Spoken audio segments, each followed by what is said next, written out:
Hello everybody and welcome back to another video. Today we're going to be watching the not so erudite versus Dyer debate, and I'm going to be doing this from now on a lot.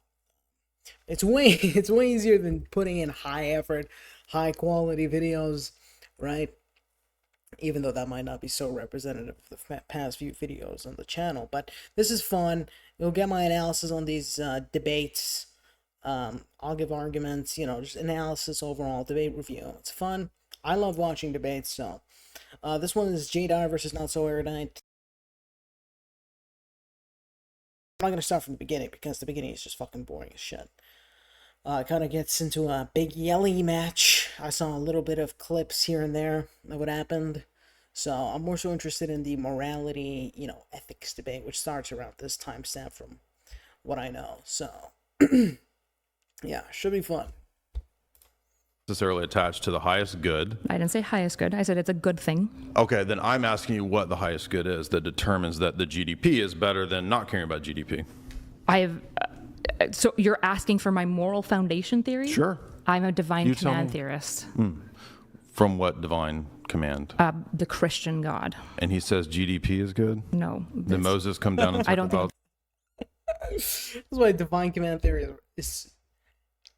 Okay, I have a typical trait of being very and excessively inflammatory towards certain positions, maybe sometimes unjustifiably so. So I'm going to control myself and say it is not the smartest position to hold philosophically, divine command theory. But let's see what she says. GDP is moral. You just said it was the highest good I for didn't say it was the highest good. This debate. No, I said it's good for society. Then it's moral if it's good. I don't think it's moral in this case. If it's good, it's moral. Well, you can have good as in good functional. is a moral claim. Well, of course you can have functional claims, right? So if it's only functional or if it's only pragmatic, then it's not ultimately a good. It's just subjective. So at a functional level, it is, I guess, do you disagree with this idea that it's good for a state to have competitive high GDP? It could be, but I don't think it's the highest good. Yeah, but this is the thing. There's not an exact definition or criteria of what constitutes good for a state. Kyla is saying it will be a part of what would satisfy a criteria of what would be good for a state, but she's saying it's just a functional good. So that has nothing to do with what a state ought to be like. Is she saying a state ought to have a high GDP or ought to try to have a high GDP? Because that would be a moral claim, right? If all you're saying truly is a functional claim of GDP is good for a state, then you can't really say that people ought to try to maximize GDP. And so in moral capacity, I don't see really why, because if we're talking about the morality of feminism, which I assume that a big part of this debate is about, is ought feminism be embraced in society? And I think Kyle probably believes in a position that feminism should be accepted in society, right? If that's the case, why are you just making functional claims? Which is GDP? Okay, yeah, feminism increases GDP. Okay, what does that have to do with the morality or the pursuance of pursuing feminism? How does that mean that feminism is good for society if it's not necessarily a good thing in the capacity that we ought to do it, which is what Jay is talking about, which is what the morality of feminism itself dictated by, the goodness of feminism. What is feminism good for? Is it functionally good for some things? Yeah, relative to any particular worldview, it could be, right? But we're talking about what is the objective goal of feminism, and is it objectively good? Should we pursue it? Ought we pursue it? Kyla won't be able to answer any of these questions because she's just she's like a bootleg Destiny, and absolutely these people on this side of the internet, like Kyla and Destiny and the Orbiters, are philosophically disabled. I would characterize it that way, but let's continue. Let's see if she doesn't enlighten us. Let's see if she doesn't impress. Then I have a standard of good, so I'm trying to figure out what yours is. Well, what's more important for a nation state than GDP? The health of the society. What's good? This is an equivocation thing. Like, you just admitted that it is functional. You're making a claim of functionality, right? Then why are you asking him in reverse? Like, what do you think then would be good for a nation? Well, it's probably going to be extremely different to yours because you're saying yours is just merely a function of purpose, or it's a function of functionality, for the lack of a better word, right? So yeah, anything that would be actually morally good in contraposition to your position that, hey, GDP is just functionally good. Yeah, Jay is obviously going to say something like, it's the moral composition of its worldview is going to be what is good for a nation. Sure, but if the health of society is really high, I mean, could you have? Let me give you an example. Could you have a society that's a mass addicted to drugs but has a good number, a nice income? probably not. No, you can have societies that are full of detriment, like full of ghettos, and they're ruled over societies that what are did she just as say? a good number, a nice income. Probably not. But if the health of society is really high, I mean, could you have? Let me give you an example. Could you have a society that's a mass addicted to drugs, but Mass addicted to drugs. Okay, I don't know what mass means here, but just a lot. Okay, the United States is a perfect example of that. There are a lot of people in the United States that are addicted to drugs, and the United States has one of, if not, I don't know, the highest GDP in the entire planet. Like, yeah, they're I don't know what Kyla is saying. No, has here a good It's number, a extremely nice income? It's Probably extremely not. obviously yes. no, you can have societies that are full of detriment, like full of ghettos, and they're ruled over by organized crime that make a lot of money. typically those countries, like if you're thinking about like the Congo or like areas that have like high levels of corruption, their GDP is horrible because typically He's not crime is talking about corruption. He literally gave you an extremely narrow and specific example, or like hypothetical case, right? Or a hypothetical position in which the functionality of GDP would not outweigh the health of the society, which is what he's arguing for as the arbiter of goodness for a society. He's just beating the shit out of her here, like debatedly speaking. All right, he's bullying her, and he's gonna be bullying her throughout the entire debate. From the clips that I saw, I don't know. not good for GDP. But I'm saying you could conceivably have that. It doesn't matter whether there's some exception to that rule somewhere. It's not in the exception. I would Congo. say the rule is, in general, when you have lots of corruption and drug addiction, it's not good for GDP. He's not. No. He's not. This is the thing. He's not asking if drug addiction is. I'm gonna have an autism attack here. He's not asking if a massively drug addicted society could cause a high GDP. This is not what he said. He said, could it simultaneously be the case that there are a lot of drug addicted people in society, right? Which is an example of what he considers a morally bankrupt state in society, and also have a high GDP, which Kyla deems to be functionally good, right? So these are two types of good that he's talking about, and he says that this functional good, what you're calling a functional good, can exist in simultaneity with this moral good, right? So which one is better? Which one is more important as to a point, or the justification of its position that the health of a society is the key marker of goodness, and in a position where society ought to propagate itself, right? And she's just not getting it. She's not connecting the dots.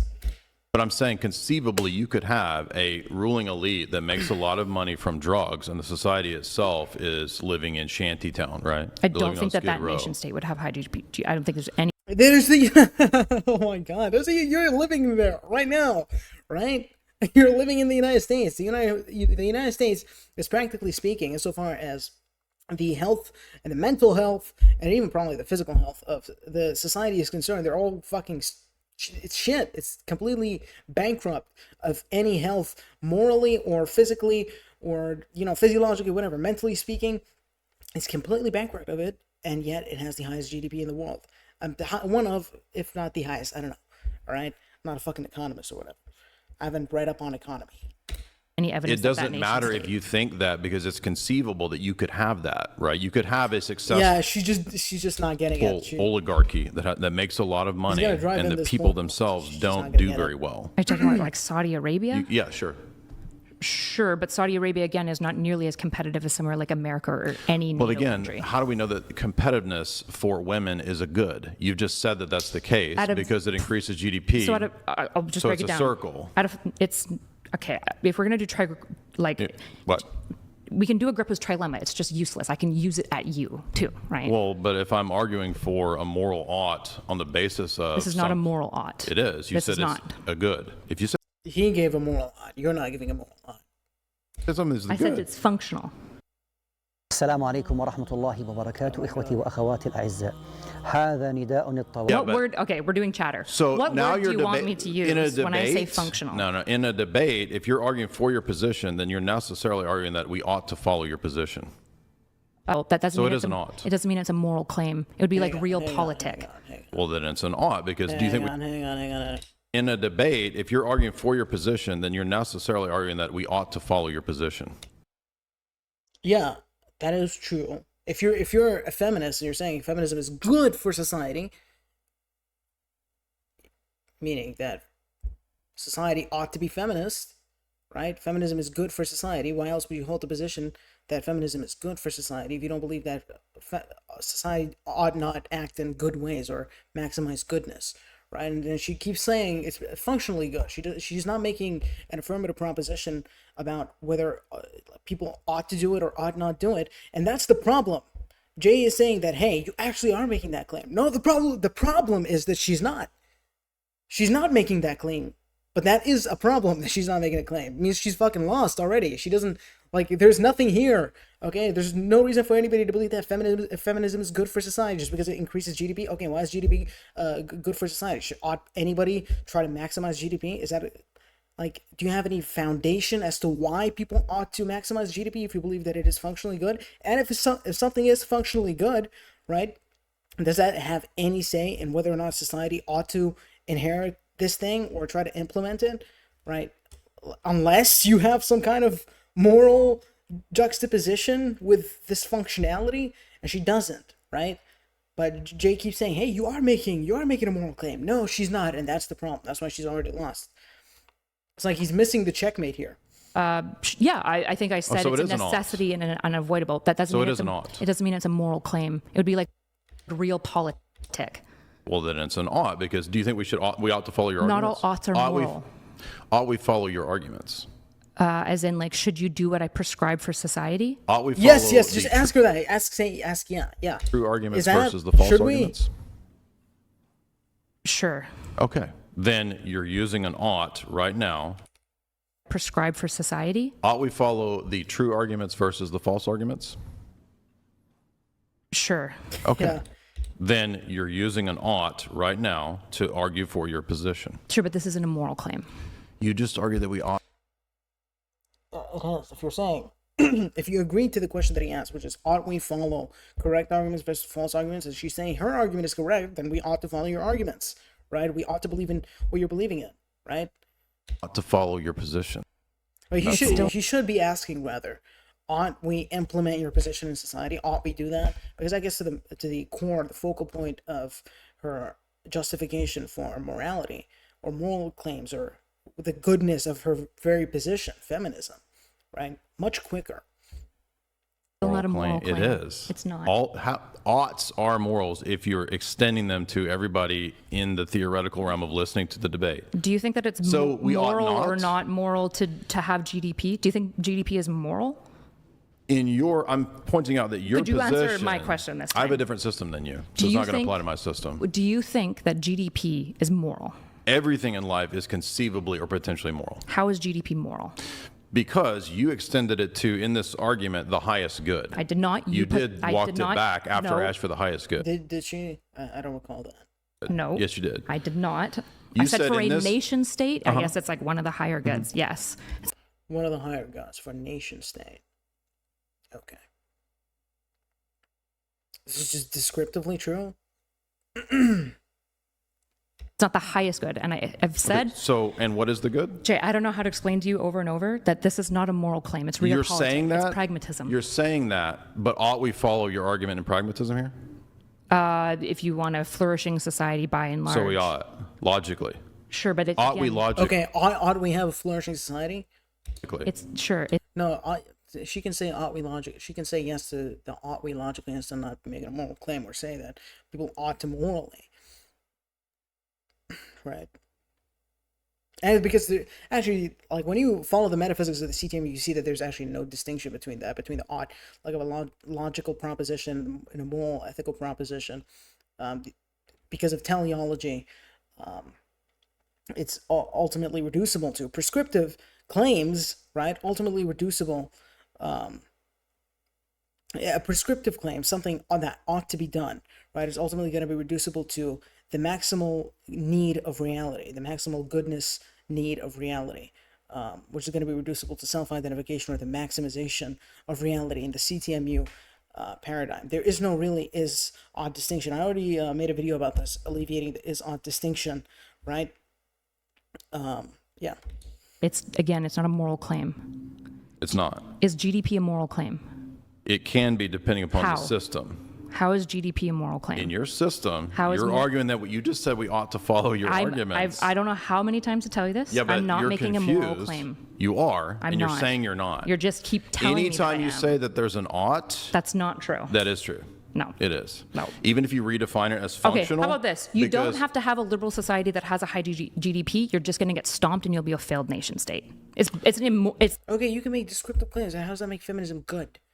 How does that make it good? Why ought a society follow it? Because the question of good, ultimately, the word good has no meaning in what ought people do, right? If that's not what good is concerned with, right?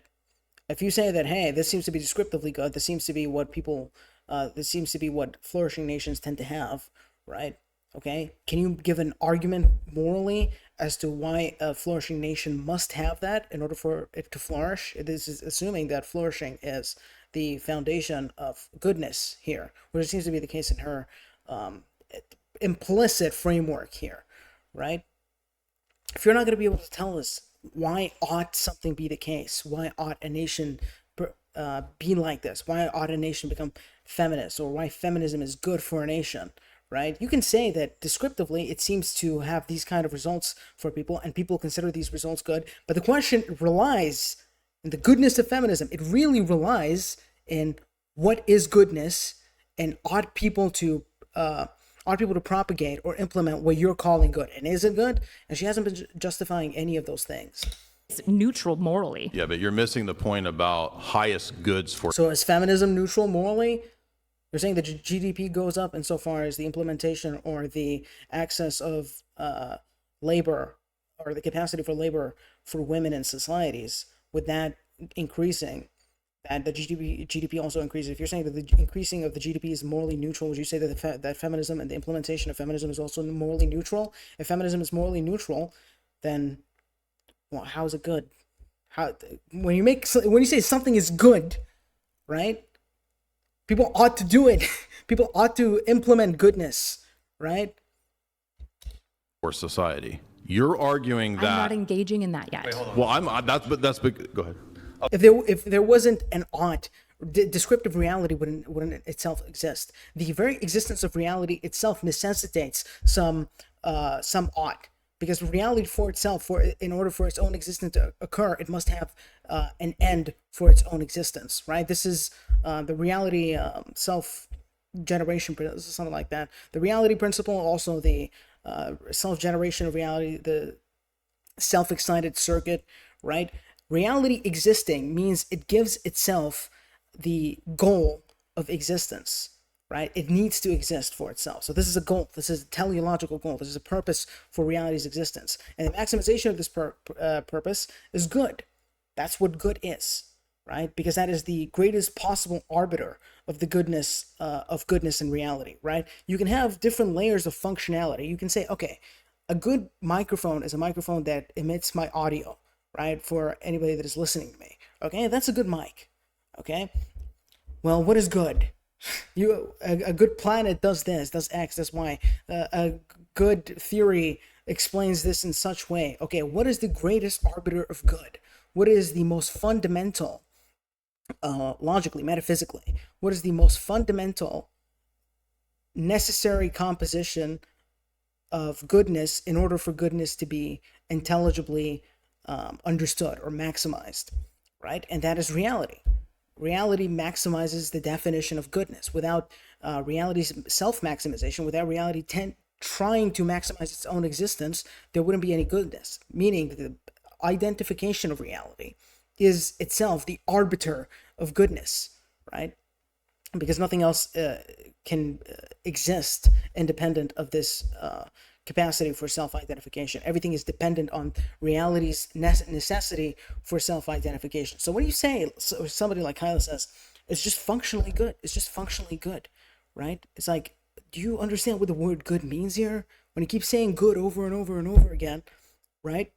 This is predicated upon that a descriptive claim necessitates some kind of prescriptive claim. There is no is-odd distinction. It's bullshit. It's dumb. It's stupid. Oh no, just if you guys can It necessitates a prescriptive claim that justifies why this thing is good. try. If you guys can just try to let each other finish your thoughts, but go ahead. So this debate necessarily comes down to metaphysical claims and epistemical claims and ethical claims. Epistemical. Yes, it does. Because feminism. Hang on, did you just say? This debate necessarily comes down to metaphysical claims and epistemical claims and You say epistemical claims? I don't know. ethical claims. Epistemic or epistemological? Is that what he meant? no. Yes, it does. Because I mean, every proposition.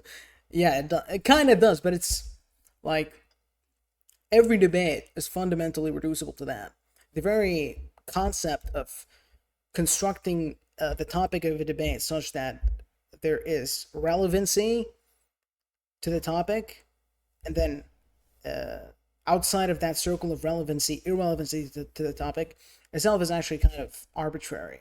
Yeah, it serves some purposes, and the capacity that it serves the purposes of the debaters or the people that are organizing the debate and the audience watching the debate and what they want to hear people talk about or the debaters talk about, then it's not arbitrary. But ultimately, yeah, it is arbitrary. So, I mean, you can say that every debate or every proposition that is made within a debate is going to be fundamentally reducible to metaphysics, epistemology. Yeah, sure, but then there would just be no particularized debates.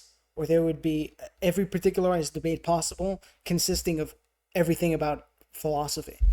So that's kind of a dumb point that Jay brings up. Feminism is about morals, ethics, biology, society, social relations. You can't divorce ethics from that. Now, if you think you can, I'm happy to address that, but that's just going to get you in an even deeper bind. I'm not saying that you can't, that you can divorce these things. Of course, feminism You just argued a minute ago that it's not moral. GDP is not moral. Then you can't. Yeah, you said that GDP is... She said that GDP is morally neutral, right? Okay, if you're saying that one of the biggest tenets or one of the biggest uses of the goodness or the measures of the goodness of feminism is the increase in GDP when women have access to the capacity of working, then if GDP is morally neutral, then would feminism also be morally neutral? Because this doesn't actually describe a good characteristic in a moral calculation and a moral evaluation of whether it is good or not. If yes, then why do we need to give a fuck about feminism? Why do we need to implement feminism in our society? Why do we need to do it? Should we do it? Is it good that we do it? These are all you can say it is good according to you, according to some other people, but why would it be good for us to do it? That question is fundamentally going to be moral, and she's trying with all of her fighting spirit, with her entire existence, with her entire telic, composition to stray away from this moral claim, or why should we need to do it, or why do we need to do X, just because some people consider X to be good, right? It's like, yeah, some people consider women working to be good because it increases GDP. It's like, okay, so what? Why does that mean? Why does that mean that it is good to do that? Divorce these things. So you just contradicted yourself. So there are lots of elements. Okay. There are lots of elements within feminism that do make moral claims, right? Lots of them. When I'm talking about something like an innovator scale, it's not a moral claim. It's real politics. I understand you it's think that, but I'm pointing out that it is still moral. That's the argument I'm making. Okay. Do you want to engage with the actual conversation now? You're not. You saying You're that not doesn't. engaging with the conversation. Oh my god. I actually kind of felt bad for Kylo at the end of the debate because he was fucking just... He was just kind of like bullying her. But she's so fucking stupid. I don't know if she's being bad faith. She probably is. She's being bad faith to avoid the actual central matter of the topic, which is the morality of feminism, which is what gives feminism the attribute of goodness. All right? She's trying to stray away from it as much as possible, and then she's turning it around on Jan's thing. well, why don't you stick to the topic? You're not sticking to the topic, bitch. You're completely fucking flying off the handle, trying with your entire dear life to hold on to this functional claim. Yeah, it can't be divorced from prescriptive claim to designate to us why what creates the functionality of this. What for every descriptive claim, there's a prescriptive claim that defines what the goodness of that descriptive claim. The descriptive claims of goodness, right? X is good, is always going to be is always going to be dictated or defined as a consequence of some universe of prescription, right? I can give you I'll give you back the example of the microphone. What makes a microphone good, right? That it can be used. It's ultimately going to be relative to the type of question that I'm asking, right? What am I using it for, right? I'm using the microphone to speak to you, to the audience. Insofar as the audio is relaying to the audience, is that a good microphone? Yeah. In the universe of the question that I'm asking, sure. Yeah, in the domain of the question that I'm asking, in the descriptive categorization of goodness in what I'm asking, yeah, it's good, right? But how do I know that that's good, right? Because it achieves an end, right? It's presupposed. An end is presupposed in order for there to be a capacity for the categorization of goodness, right? An end towards which something must abide, she's literally, appealing to teleology here. She doesn't even know it. Yeah, that's welcome to teleology, but teleology is much more than just making descriptive claims. It actually necessitates that you have prescriptive claims or prescription in order for there to be descriptive claims of goodness. Avoid the argument I'm making. Okay. I know that's what you're Why trying is to do. GDP not good for society, or is it? I'm saying it depends on your standard of good, and that's what I'm asking you. What What's the standard your standard is. of good? And I think GDP can be great for a society, but it's not the highest good of society, Sure, such I agree as with the that. social cohesion of society. That's more important than who's making fiat money. Okay, what do you think is the role of the nation state? What should it The do? nation state has the job and the duty to defend its people and to maintain a healthy society, to punish the wicked, and to reward virtue. Sure, yeah, I would broadly agree. It's to keep its citizens safe, right? Okay, how does it do that at a But foreign I policy said reward level? virtue and punish vice. So there's also necessarily an ethical component there. Sure, that's your claim. Right, that's my worldview. Yeah, I'm just engaging with it. Right. Okay. So then how does your nation state and your worldview protect itself from enemies? It has a standing army. Okay, and how does it fund that standing army? Well, nations have gone into debt, or they have been prosperous and used their own treasuries, or they have raised money to go to war. So there's a lot of different ways that could happen. Okay, and so what do you think is the right way to do that?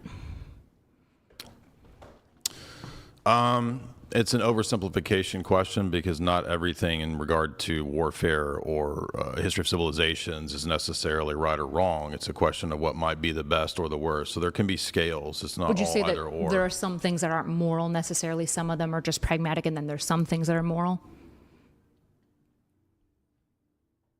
Everything could potentially be moral, but some things are pragmatic, sure. Okay, that's basically what I've been saying.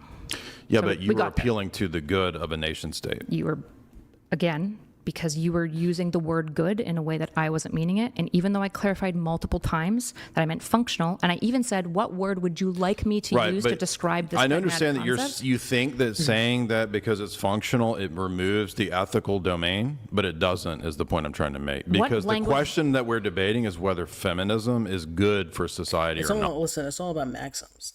She's making the analogy to her question of she's analogizing her position about feminism to the question that she asked Jay and his response to the question of military conduct, or what would be the best way to raise money for a war that a military is going to, right? It's just functional. There is not necessarily an ethical component. And Jay actually missed out on this because he said it's not necessarily moral. It's no, everything is necessarily either moral or immoral. It just falls outside of the scope of our moral calculation, right? Well, we can have deontological claims even then, right? Even if you're subscribing to a form of deontology in order for you to ultimately say whether something is good, right? It's going to be dependent, even situationally, like what she asks Jay, is going to be dependent on the complete interest of reality.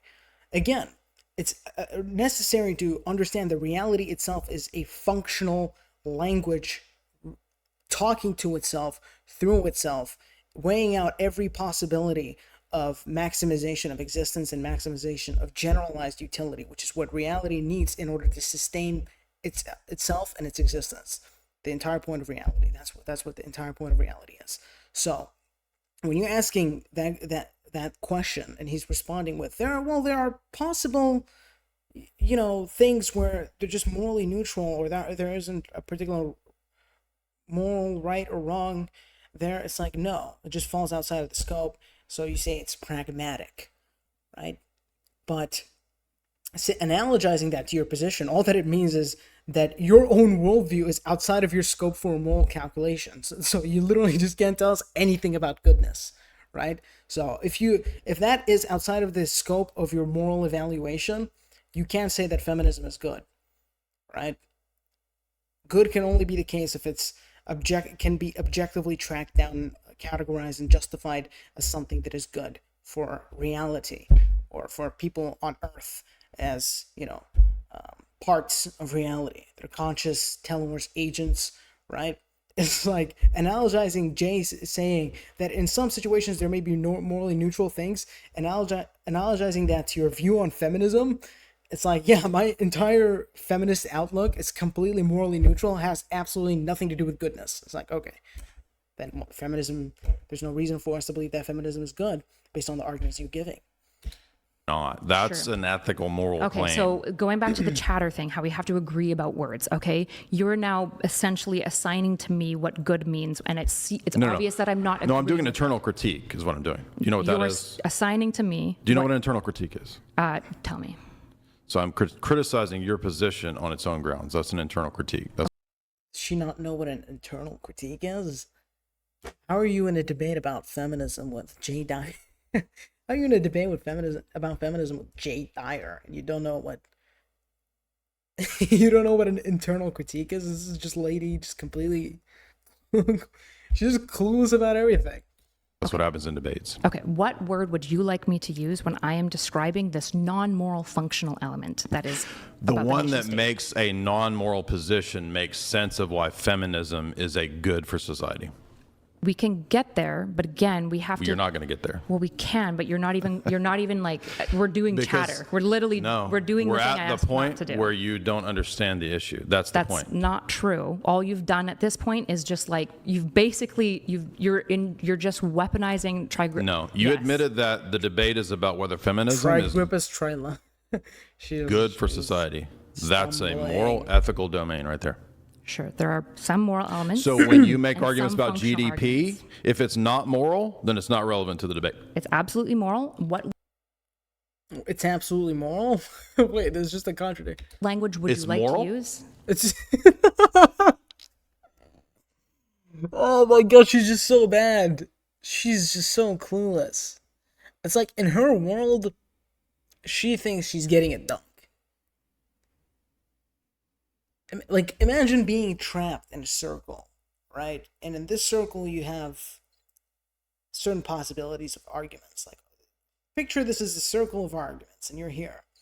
And it's just like the most surface level shit responses.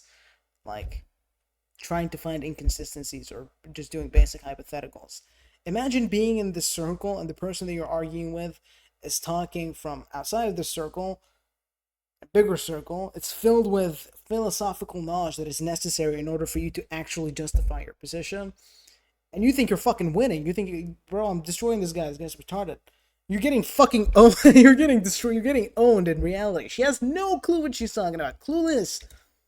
I said it's not. There is moral elements and there are some non-moral elements. Okay, what are the moral elements that makes feminism good?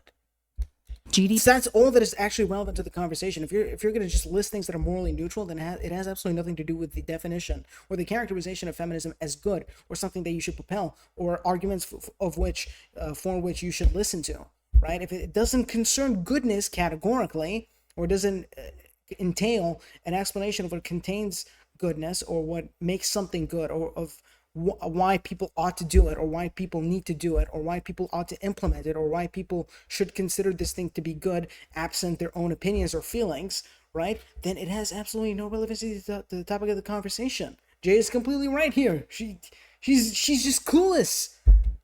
I can't Is the debate today about something moral? I don't know if I agreed to saying we're only going to talk about epistemics and morality. Good is, again, this word that we're basing. You're not even talking about epistemology. He's not even asking you, how do you know this to be the case? How do you...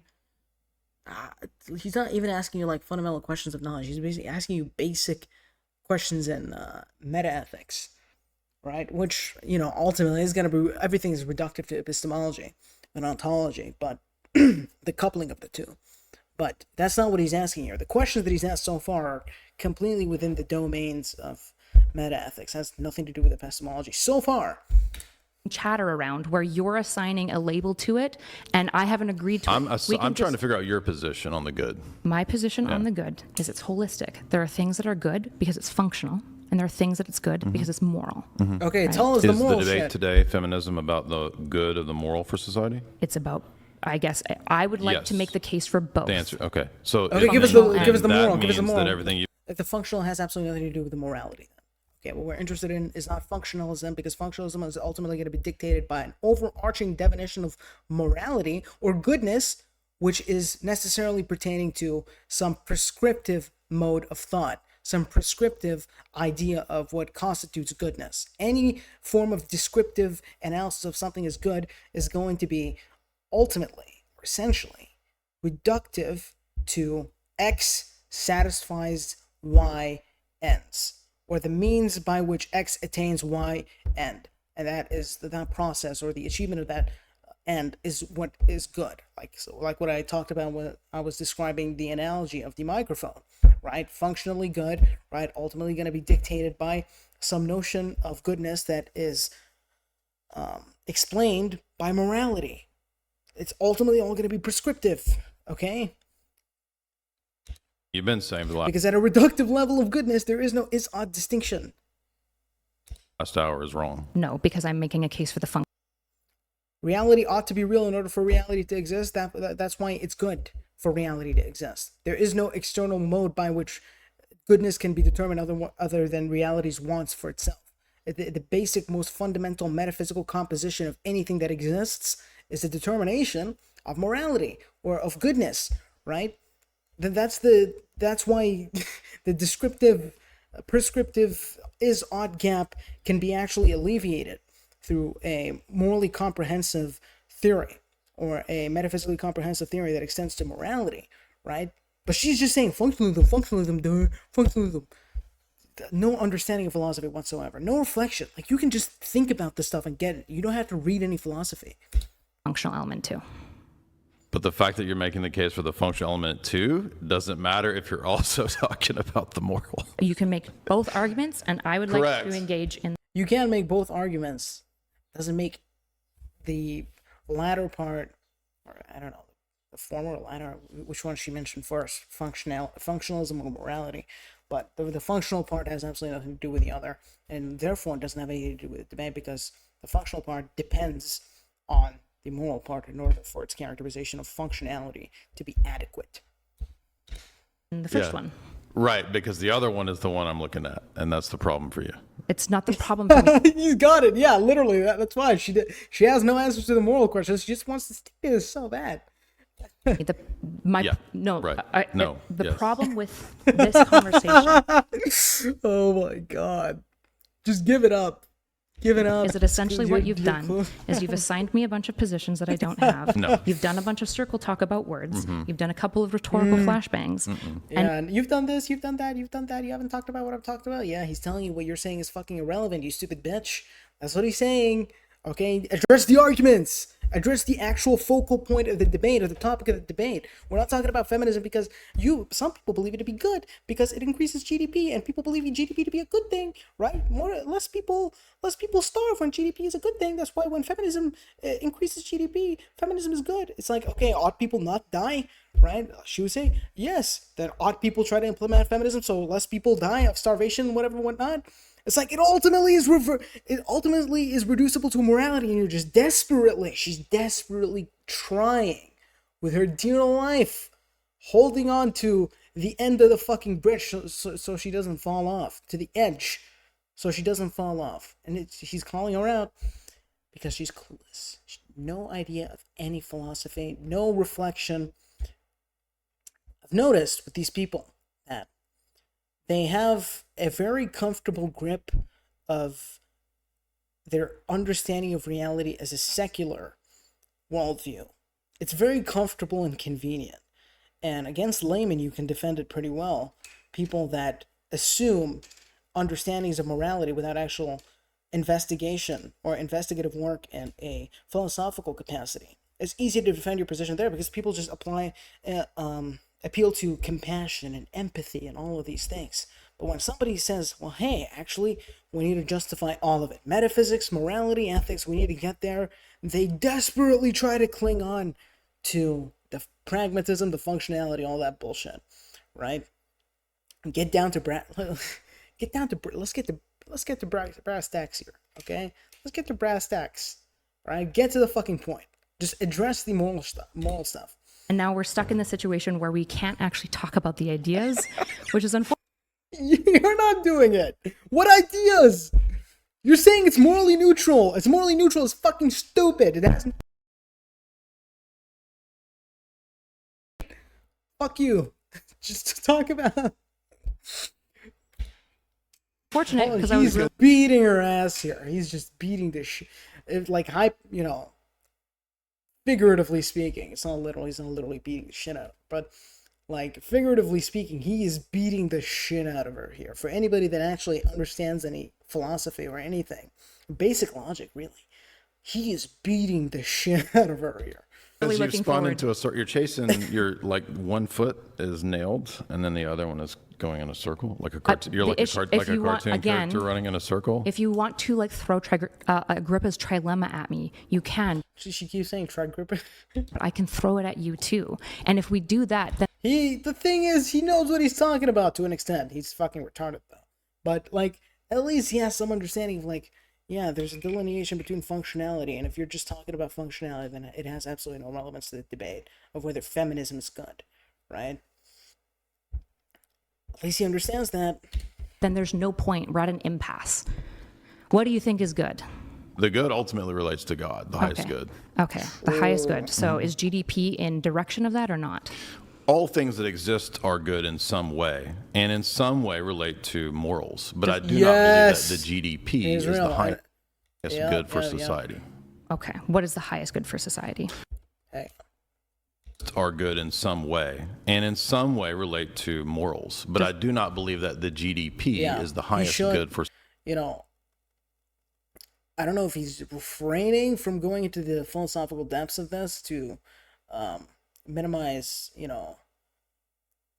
filibustering time to not bore the audience, or because he doesn't think it's relevant to the debate. But if he just doesn't have the capability to do so because he doesn't have a good enough philosophical system, metaphysical system, but he should go into that way more. Like, everything has an attribute of goodness, is good to some extent, it's moral to some extent, right? Like, he should go way deeper into that to just, by comparison, by contrast, show her to be much more lacking in the debate and demonstrate a higher level of competency. This is what I talked about in the debate course, the CTMU debate course, demonstrating a higher level of competence about a certain subject that is necessary even for a topic that is ultimately related to what you're demonstrating a competency in is extremely important. Because if you're talking about feminism and you're demonstrating a higher level of competence in philosophy and logic, in contrast to the person that is arguing against you, you're just gonna look like the fucking winner. And he is, because she's cool. She's just dumb.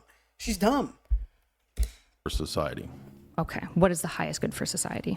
The health and flourishing of the society, which has to exist within some kind of patriarchal norm. That's the only way that it can function. Gotcha. And the ones that don't, they dysfunction. Okay. And so in your mind, does GDP contribute to any of that? It's just one component of life, just like, I don't know, the size of the nation's landmass is one component, Sure. I would agree with that. but it's not the highest good. Okay. Gotcha. So what's the argument that feminism is good for society? Feminism is good for society at a functional level because it increases innovator scale. I also think it's the right thing to do. That's moral oughts. Yep. I'm giving you a moral claim now. Okay. Thank you. And why is it right for society? It is right for society because I think in general we should try to treat others well, and I think limiting people's opportunity by force is bad for them. I don't think God wants that. Okay. What God? The Christian one. Okay. Where does he talk about this? Forcing people to do things? No, this idea of what the good is for society, because we have a lot of historical Christian societies. Sure. Were any of them feminist? No, but I don't think in general that Oh. God advocates really strongly for a political system. Really? No. What about when Israel was organized? Was that a political system? What did they like- have? No, God wants a system which maximizes his interests, which is the maximization of self-identification, the maximization of its existence. That's why reality of the universe itself exists, to affirm God's identity as himself, as the all-powerful, all-knowing, all-loving, whatever. The omnis, right? Omni, right? That's the entire point of reality. We're supposed to be an analog means in order for God to self-identify himself, because there exists nothing outside of God to identify him, so he must ultimately be self-identified. So he does that by, he necessarily has to do this by creating that which he is not to recognize him, to validate that he is different to that which he is not, which is that which is not that which is limited, that which is not unlimited, that which is to some extent limited by his control and configuration, right?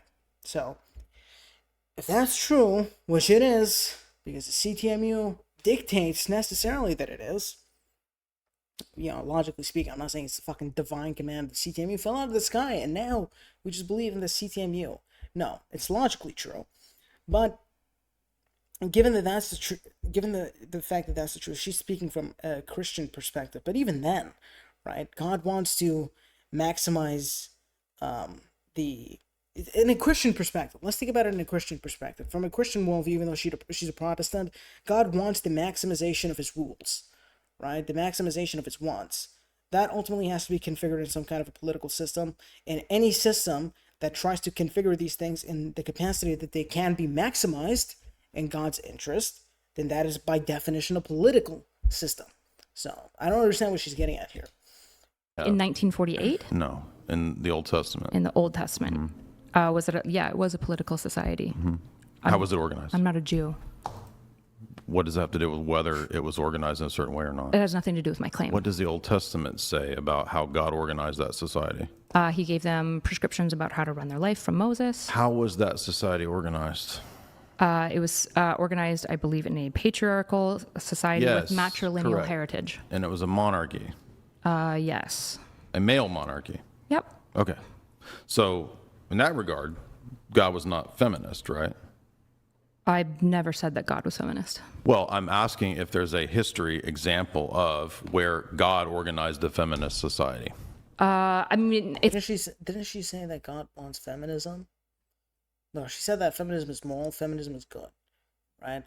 I believe that she said that the reasons for feminism, the reasons that she believes feminism is good, is composed of a moral part, and it's also composed of a functional part, and she's going to be arguing for the moral part therein, right?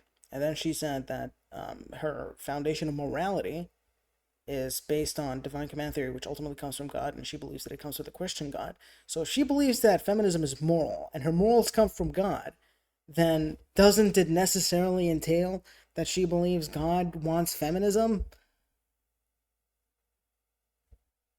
How does that not follow? It's interesting because when you look at like ancient Judeo history, if you're not being presentist, it was like insanely progressive compared to like the pagans around them, like the Assyrians and Babylonians. That's not what I'm asking. Well, it is what you're asking. You're calling right? it progressive, and I would just say it's healthy. So the fact that they Sure, had yeah, the like they God, had the Ten Commandments. God seemed to advocate to some degree for a better treatment of women than any other society I around agree, them. but that's not feminism. To some degree, you could argue that it is if you agree with my definition, which is like the empowerment. Well, but your and definition is so promotion of elastic femininity. and broad that it could be anything But you agreed except to for it. what my position is. No, I don't, because I'm not agreeing that Old Testament patriarchal society is feminist. You just admitted it's not. If words at the beginning Can of you now, you're name a just rejecting feminist them. society I'm not that interested God to. advocated? I'm not interested to. You appealed to God. Yeah, I think it's a good thing to treat women well. Did God ever? That's not feminism. Now you're equivocating. I'm not equivocating. Yes, you are. How am I equivocating? You're changing. I, Then there's no examples of what you're talking about. well, the issue for me is that what you're doing is you're creating a false dichotomy. You're pretending like patriarchy and feminism can't coexist at Correct, the same they time. cannot. Of course they can. We live in one. Being feminine is not the same thing as the movement of feminism.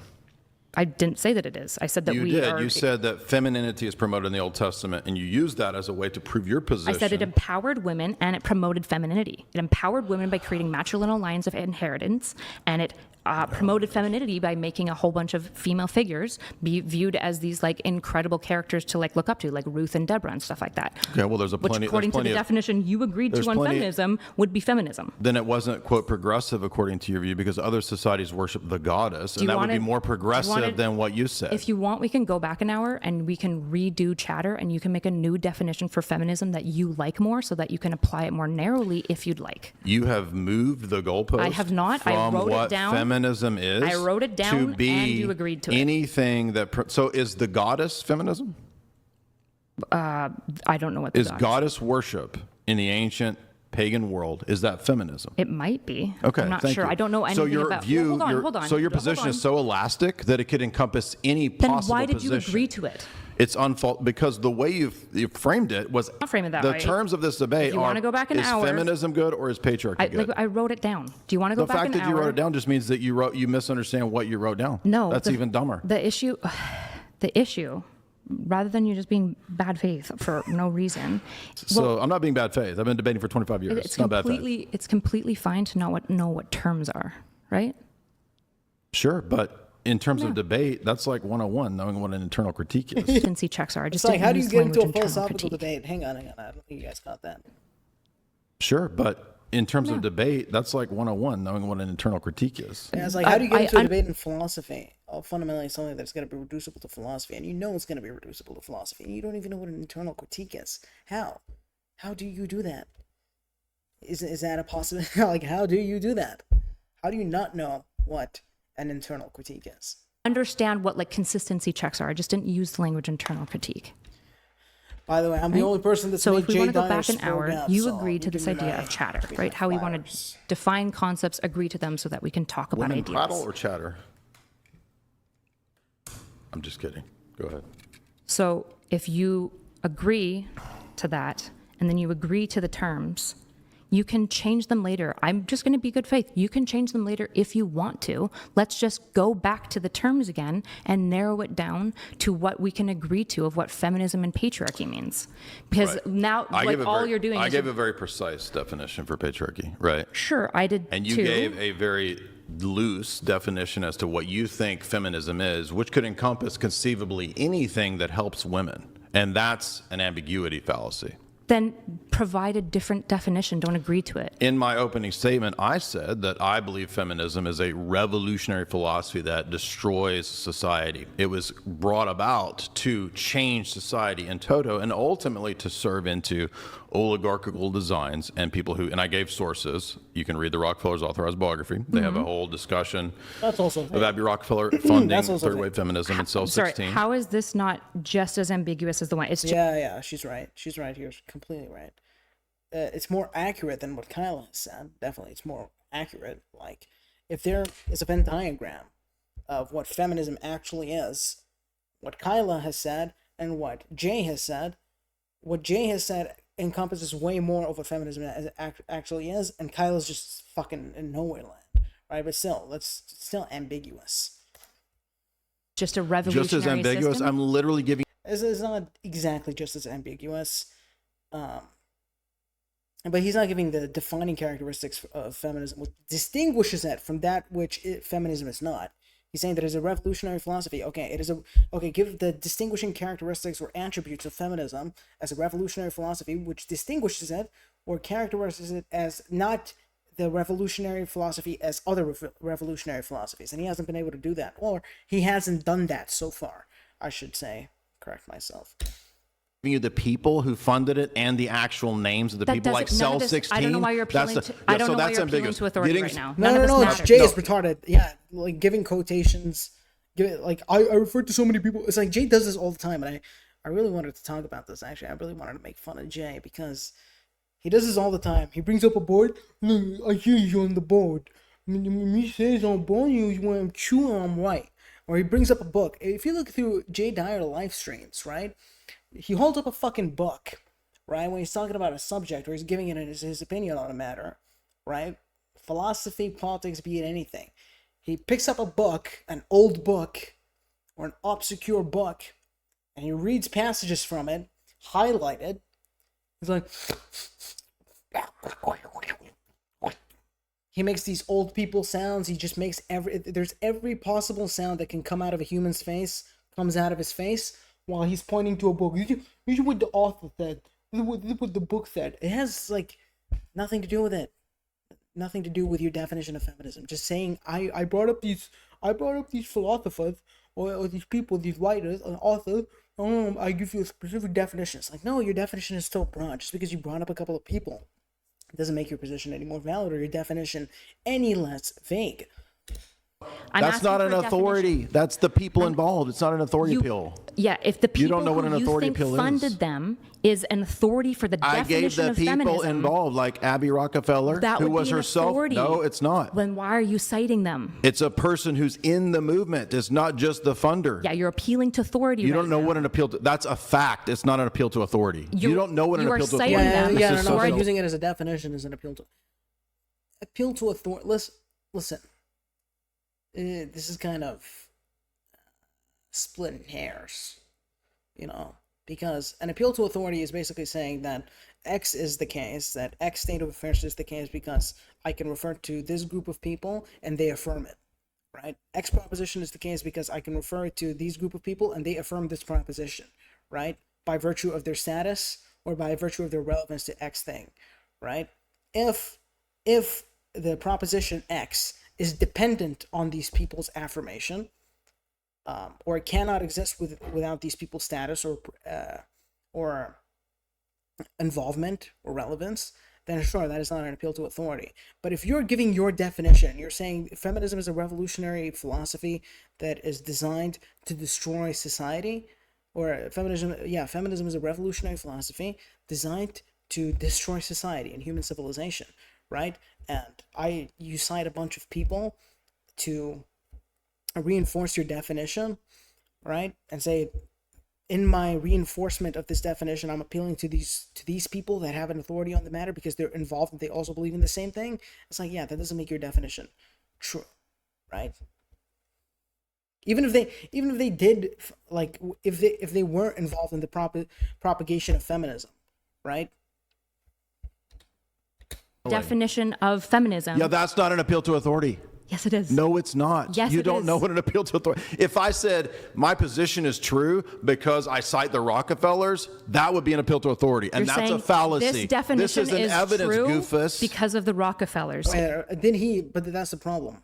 Did he say that that is the definition? His definition is correct by virtue of these people agreeing with it? If he did, then that is a appeal to authority fallacy. They're speaking all over each other so much. I can barely tell what the other person is trying to say. Like, I forget within a couple of minutes. If you want, No, I'm not. I'm telling you If the you wa- history of the movement, that which has you don't nothing- even know again, about. I've asked you to define feminism, and now And what I'm you're giving doing, you the history of that movement, I'm which asking is you for a three definition. waves. Why, I don't Are know- there three waves of Doofus, feminism? why can't you give me a definition? Are there three waves of feminism? There's four. Yeah. Okay, so there's three. There's actually 4, yeah. It's just...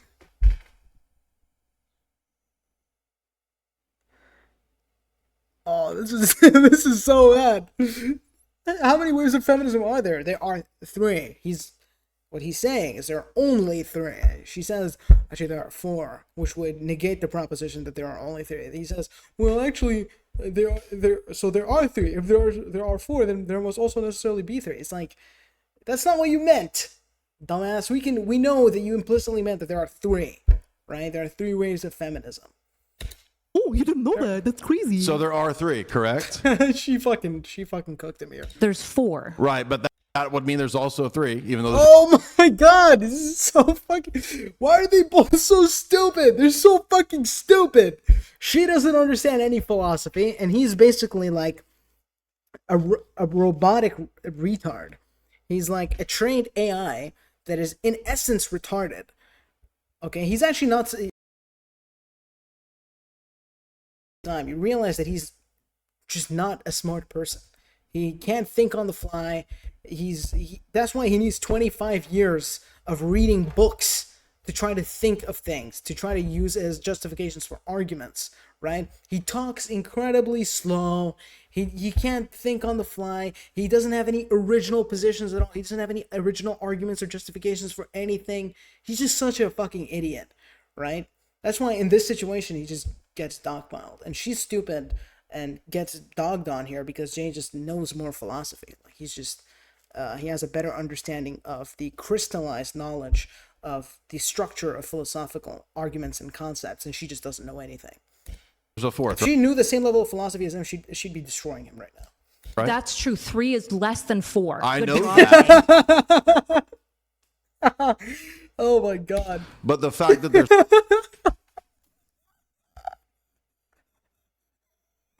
Holy shit. 4, there's still 3 that have happened, right? Irrelevant to anything Irrelevant. modern. Wait a minute. Feminism. So Is that an funny. appeal to authority? What authority am I citing right now? I know Well, you're really citing facts. Oh, he got so mad after this. That's why I got it. Because he knew that he was beating the shit out of her, metaphorically speaking, obviously. Throughout the entirety of the debate up until this point, she kind of got a dunk on him here. Okay, a rhetorical dunk. There's no substance to the debate, but he got really fucking mad at this. You know, you realize whenever somebody's getting a dunk on Jay, he gets really upset and he starts shouting and screaming. That's what he did at the end of my debate. Where he kicked me out. It's like, somebody should just make a compilation of all the times Jay has muted people and kicked them out of debates when he's just felt really, really bad. I feel bad. I'll kick you out of debate. Because I'm a pussy. Right? He does this all the time. It's funny. He's kind of a crybaby. That you think are appeals Which to authority have I cited? Name one. Name one authority I've cited, Jay. You think? Go. Name one authority I've You cited. don't understand. Jay, name I'm one making a authority I've joke. cited. I'm making a joke because What's you the think authority I cited? appealing to a fact is appeal to authority. Those are That's two different not things. true. Yes, In fact, it is. when you were citing If I talk about Rockefeller, when you're listen, citing Rockefeller this is so stupid. as the definition for feminism, No, No, I don't think he was. I said if he was, and that would be an appeal to authority.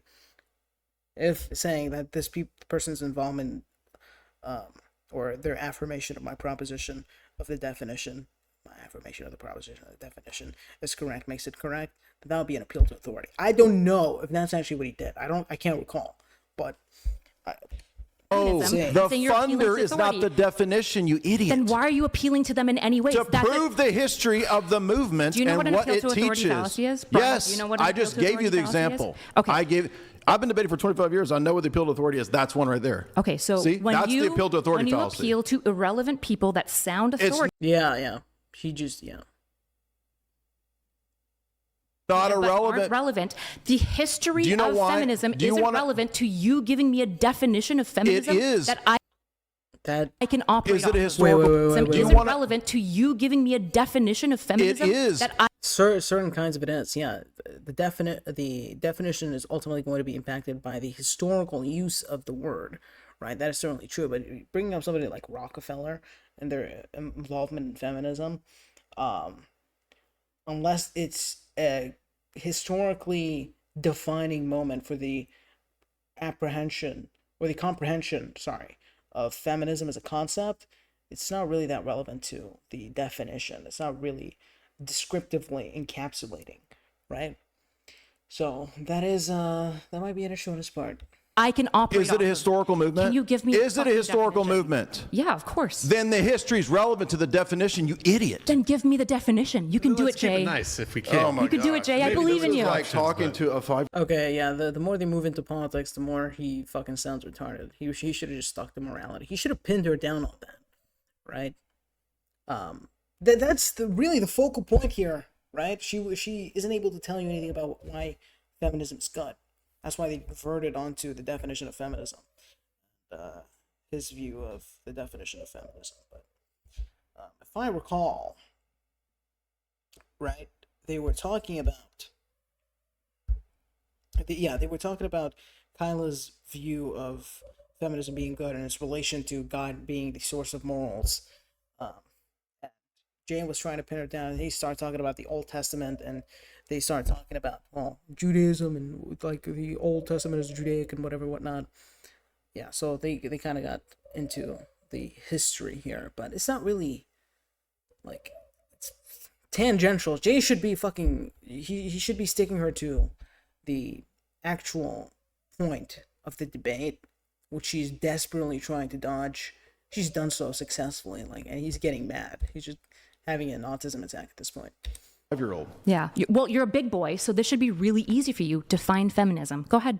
Feminism is a historical movement that's concerned with the rights of women, including egalitarianism, the idea that women and men are equal. If we go back to Wollstonecraft, if we go back to the suffrage movement, if we go back to the notion of women not being married at certain ages as children. So the first wave wanted not just suffragism, but they also wanted to not have child brides and that kind of stuff. I'm really proud of you. You got But they two also things. listen. One more. I'm not. Shut up. We're super Shut close. up and let me finish. We're I'm super not close. done. Yeah, I believe I'm not you. done. Better work hours. They Okay. wanted women to. Okay, hang on. Now I don't feel bad for Kyla because I was feeling kind of bad for her because Jay was bullying her by the end of this debate, just calling her a fucking idiot. But no, she absolutely deserves it. She does this condescending thing. Good job, you did this. It's like, shut up, you stupid fucking silly bitch. You had no idea what he was talking about for like the entirety of the debate. You had no understanding of philosophy. Don't do this fucking condescending, patronizing. Good job, you got some parts of the definition wrong. You got some parts of the definition right, which I agree with. Of my definition that is like so broad it could contain fucking animals kissing each other, right? To have inheritance rights. They wanted women to be able to so get labor jobs rights. and they wanted women in the workforce and to be in positions that they didn't have. So they wanted certain social rights that so they women did, like voting, right? Suffrage, right? Those are all first wave. Yeah. Okay.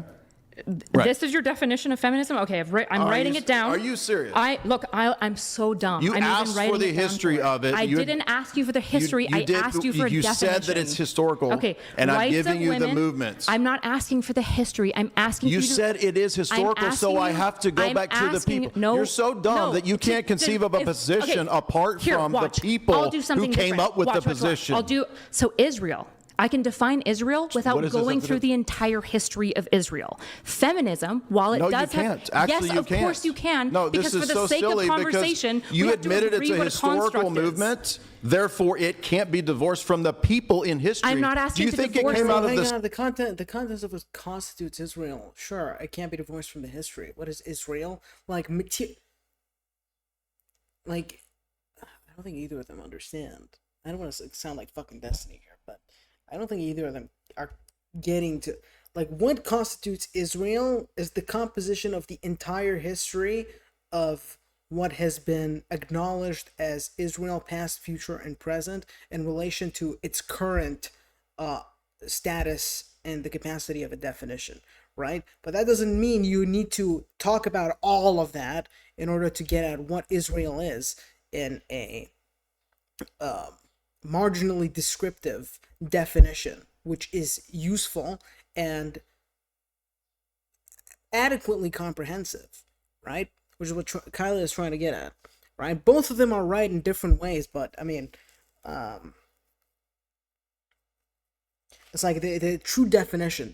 A definition is the A definition is the identification of something in reality, and the true reflection of the identification of something in reality is going to be, yeah, what Jay is talking about, the entirety of its history, the entire dialectic, the entire composition of its material instantiations and its interpretations and whatnot throughout different periods of time. Jay is absolutely right there, but also it's not a necessity for any definition, right? To define something in a debate or in a conversation is not to have that as a necessity, right? To the enlisting or the listing of that entire history or the entire reflective composition of a definition in reality, descriptively, right? All you need to do is give a summarized entailment of what is categorized as that thing, right? So Israel is just the state of Israel, or in the fucking Middle East, right? And you can give a few more following characteristics, but you don't need to go through the entire history of it, right? Sky? You're Did it again, come into this is a people's false minds out of the dichotomy. sky This or is a from the false people? dichotomy. No, You're doing a they false didn't. dichotomy again. What are you, dude? You don't You're even. you're this is acting so like crazy. you're acting like you can't define it without the history. I'm telling you. Correct. It's a historical movement by your own definition. That doesn't mean that you can't make a definition no, for. that's just, it's not mutually exclusive, right? Like, you can define something. Something can be not divorced. Something can be not divorced from the historical precedents or the historical predicate knowledge or necessity. Or something can be defined, right, without it being divorced from the necessary predicate information which made it so, or which made the definition have the ability to be categorized, if that makes sense, right? Like, it can be both the case that this thing is not divorced from its history, and simultaneously that it doesn't need to be defined entirely by its history for the sake of a definition. Like, these are not mutually exclusive, they're mutually inclusive. For the word, Yes, so you we have can to just go talk to the about people. it. Where do you think words come from? From people. That They doesn't don't mean- drop out of the sky. They come from people. Jay, I know you can do this. You can define a word without giving me Okay, a they're both being fucking children here. No, you can't. I know you can do it. I know you can do it. Shut up, you stupid bitch. She was wiping the floor with you. log on the history. No, you can't. So there's no way for you to define feminism. Would you go to a without dictionary? history. That's an appeal to authority. It's not an appeal Yes, to it authority. is. Okay, there are appeal to authorities that are fallacious, and there are appeal to authorities that are Oh, non-fallacious. like when I give the examples of the Rockefeller funders, as the a funders of funder it. is not an appeal. It's not just a legitimate- funder. acting It's not an appeal to authority. Rockefeller is a funder, which is the entirety of Jay's argument. He was basically saying that it is not an appeal to authority, and she just tried to say that it is a fallacious appeal to authority, but she realized that it's actually not an appeal to authority at all, which is the entirety of Jay's point, right?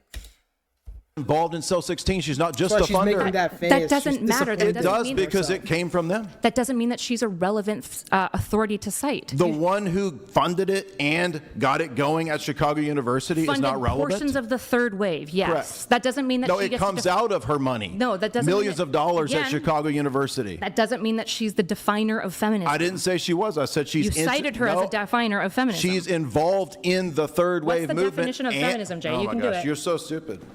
I've got You three can't things from you so far. Even do a Feminism rational equals. conversation. Oh You're my so god. stupid. I've got Jay is so fat. What the fuck?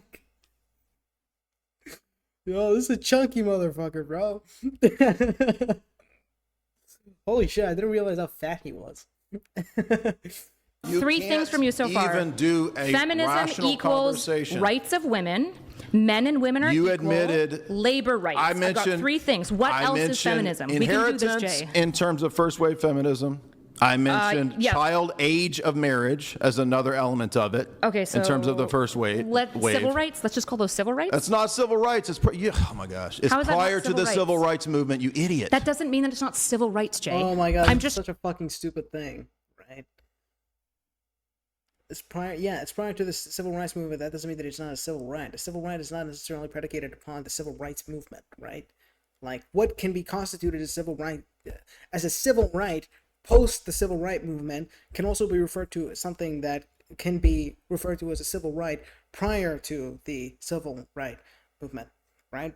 Like, for example, If I say somebody is a Nazi, and I have a definitional criteria of somebody being a Nazi, right? And if they fit this definitional criteria, then I can categorize them as a Nazi. If that definition can be attributable to somebody before the Nazi Party, it's not a reasonable counter argument. Actually, it's not a reasonable criticism or contention at all to say that, well, Nazism didn't even exist back then. I'm saying, based on the definition of what can be extended from the Nazi Party as to what satisfies the criteria of what is a Nazi, this person can also, before the Nazi Party, can also be prescribed to that definition. They can be ascribed to that definition, to that position, right? These things are not mutually exclusive.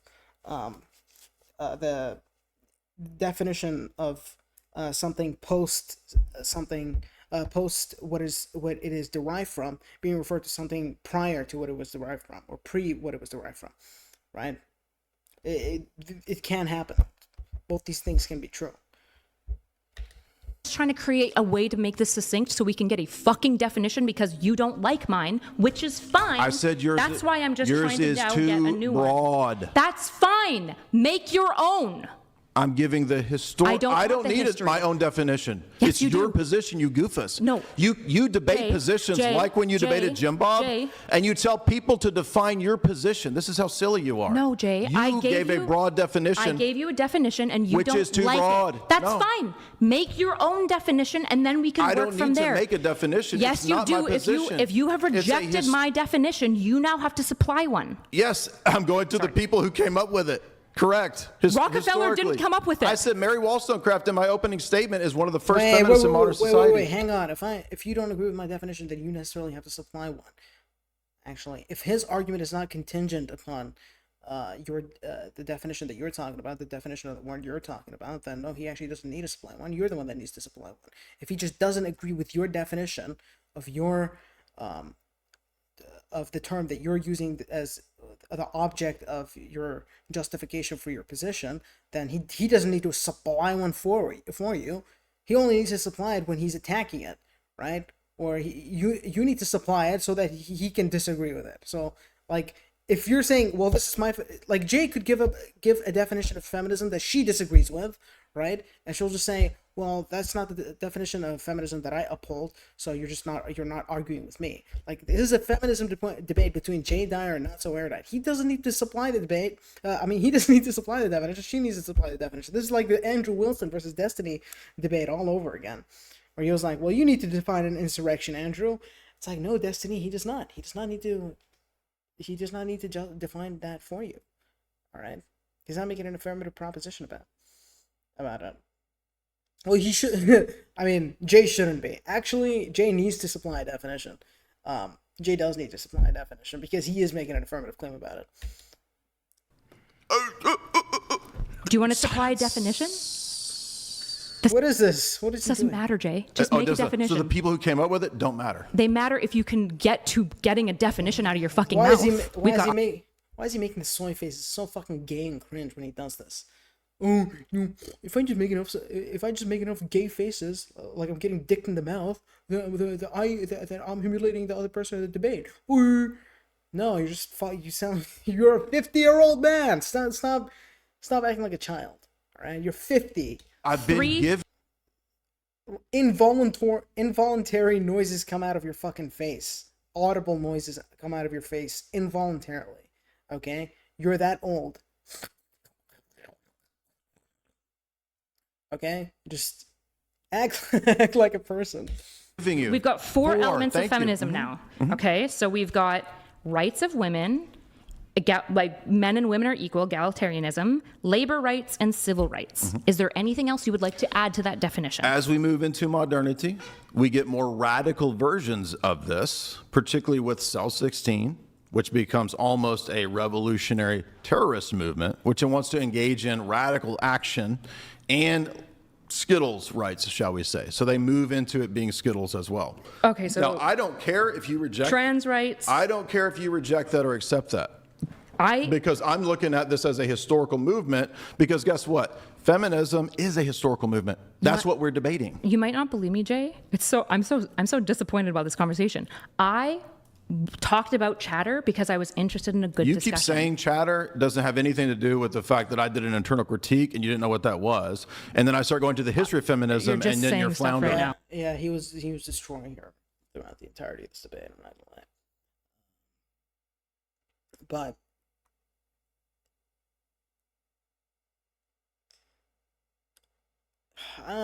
actually, no, never mind. I was thinking about something, but it doesn't really matter. No, you're just saying I'm just stuff right saying now. stuff. Yeah. There we go. So going to chatter, the reason I asked you about it is so that we could have a decently good conversation so that we weren't quibbling over the definition of words and we could actually engage in conversation. If the only way that you can debate for the last 25 years is to just quibble about semantics of words, I'm sorry, you're not a king debater. You're just bad faith. You asked me for the last 30 minutes to define a word. So you're the one that's quibbling about semantics. I'm That's not semantics. quibbling. I'm literally not quibbling. I am writing down your words. Oh, so if you're and writing it down. I'm granting it's not semantics. It is semantics. Man. Semantics isn't always bad. Semantics is necessary. Like just because it has a bad connotation, like using it as a pejorative, like, oh, you're engaging in semantics. Stupid. It's dumb. Because I'm just granting your I definition. thought it was semantics. No, it's not. It's not semantic debating because I'm not disagreeing with you on your definition. I'm literally begging you to just give me one. I'm begging you at this point because you don't like mine. So let's give yours. I don't care what Rights your of women. definition is because all I have to do is critique your position internally and point out You that it's do have so to ambiguous. care about my definition if you're going to do an internal critique. That's the fundamental of a fucking internal critique. Is that Oh, now you have to do know use my about. So you definition. just learned about. You didn't even know what it was. You didn't even know what an internal critique was. How do you suddenly have the understanding of the structure of the internal critique? But I mean, yeah, sure, he defined it for her. So yeah, if you want to, Jay is saying that I don't need to understand or accept your definition or whatever, comprehend of your definition, whatever it may be, because I just need to attack your position. But if her position is predicated upon the definition, then you necessarily have to comprehend or understand her definition in order to destroy her position or attack her position. This is just stupid. He doesn't understand what... An internal critique about 10 minutes ago, and Yeah. now you're going to lecture me on it. You're a really good teacher, Jay. What Thank can I you. say? So The debate's over. you do care about... She admitted she's learning. You in the do debate. care about feminism and my definition of it because you need it for the internal critique, which you've already I acknowledged. don't care about it because but it now doesn't- you've it rejected doesn't my act- definition oh of my God. feminism. So again, I know being mean to women is... He's not being mean to women, he's just being mean to a woman. What is the self-victimization thing? Like, it's not actually a self-victimization. It's like a general victimization to get like an optical dunk, to get like an optical rhetorical point when, like, oh, geez, just mean to a woman. This is the guy that I'm debating. He's just so sexist and misogynist. No, it's just being annoying to you because you were being annoying and obtuse the entire debate, right? Like, oh, it's just a functional good. It's just a functional good.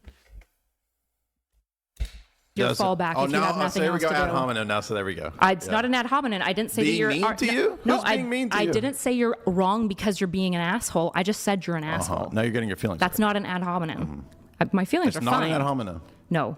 Insulting people and being mean isn't ad hom. You should know this. You can Google it. Google it at home. An ad hom is when you use the insult of a person to discredit them. So if I said, Jay, you're wrong because you're mean, now I'm ad homing you. As a debate bro, Yeah, it's true. She's right. But yeah, a lot of people don't understand this. And ad hominem isn't just when you call somebody a retard. Like if I say, hey, Jay, you're a fucking retard, that's why you're wrong. Right? That's an ad hominem argument. Like an ad hominem is used, like when somebody says something is a logical fallacy or that argument is logically fallacious, it must, in its essence, be the object of the argument, right? In order to say that thing is logically fallacious, that argument that you're making is logically fallacious, the structure of it must actually resemble an argument. If I'm saying, hey, my argument is Jay, you're wrong because you're a fucking retard, then yeah, that argument is logically fallacious because the object of the argument itself is a fallacy, right? Is the ad hoc. That's what makes it fallacious. If the object of the substance of the argument is something that is not itself substantial, that's what makes the ad hominem a fallacy. But if I'm just calling Jay a retard and giving an argument with substance, then that's not an ad hominem. of 25 years, you should know your fallacies better. You've already been wrong about multiple fallacies. Really? And you can't, and you can't define feminism. Do you want to get there? He hasn't been wrong about multiple fallacies. You're the fucking idiot that thought that you can't simultaneously accuse somebody of equivocation and also say that they are